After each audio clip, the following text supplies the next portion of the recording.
नमस्कार श्रोतेहो. मी आज आपल्या या व्याख्यानमालेमध्ये माझ्या आरोग्यम धनसंपदा या पुस्तकामधील एक लेख, त्या लेखाचा वाचन प्रपंच आज तुमच्या समोर सादर करणार आहे. आयुर्वेदामृत एक गुलाबी आठवण. शनिवारची कातर वेळ.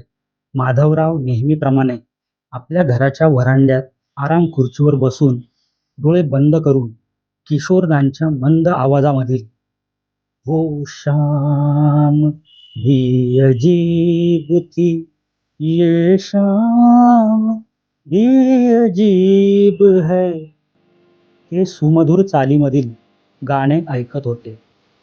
तसे माधवराव पेशाने आयुर्वेदिक डॉक्टर. अतिशय सरळ, शिस्तप्रिय, बाहेरून कडक पण आतून मनाने खूप प्रेमळ. ते राशीने सिंह राशीचे. त्यांना दोनच छंद. एक छंद म्हणजे गाणी ऐकवणे आणि दुसरा छंद तो म्हणजे गाणी ऐकणे. अशा वेळेस त्यांच्या सहृदय पत्नी, स्वभावाने अतिशय प्रेमळ, भावनाप्रधान, मायाळू, प्रेमाचा जिवंत झरा असलेल्या आणि विशेष म्हणजे कर्करास असलेल्या सुमन काकू त्यांच्या जवळ जाऊन म्हणाल्या, "अहो, चला तुमच्या आवडीचा काढा तयार आहे." असे बोलून सुमन काकू स्वयंपाकघरात निघून गेल्या. माधवराव मात्र खुर्चीवर बसूनच होते. त्यांचे मन मात्र त्यांना 25 वर्षापूर्वीच्या काळात खुणावत होता. अशाच एका रम्य सायंकाळी 25 वर्षांपूर्वी माधवराव दत्तात्रय सुभेदार आपले वैद्यकीय शिक्षण पूर्ण झाल्यानंतर आपल्या आईवडिलांबरोबर स्थळ पाहण्यासाठी श्री प्रकाशराव जहागीरदार यांच्या कोल्हापूर शहरामधील रंकाळा तलावाजवळ असणाऱ्या शाश्वती बंगल्यात गेले होते. प्रकाशरावांची मुलगी सुमन अतिशय गुणी, समजूतदार, सुंदर, सुशील आणि आयुर्वेद शास्त्राच्या तृतीय वर्षात शिकत होती.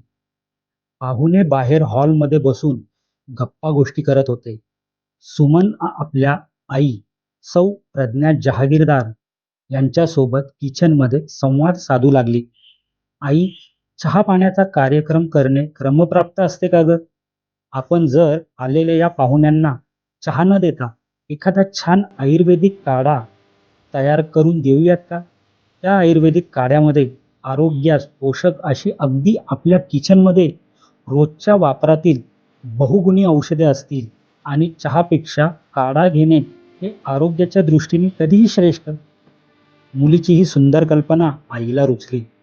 सुमनने 8 कप पाणी घेतले.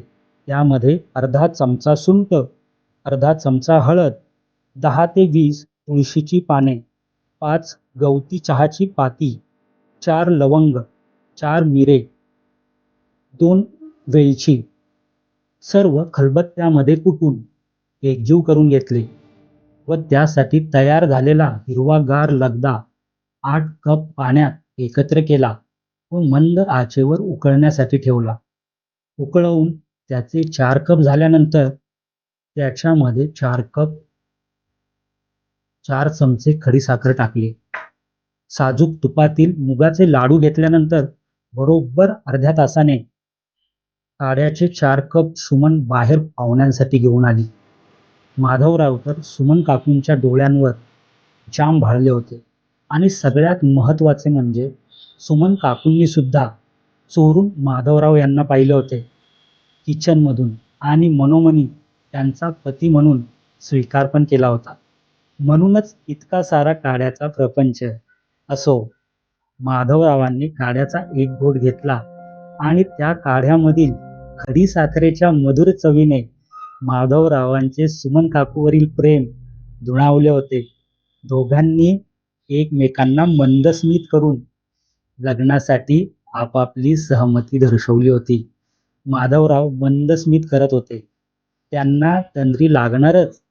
इतक्यात परत सुमन काकूंनी आवाज दिला, "अहो, तुमचा काढा थंड झालाय, या ना लवकर."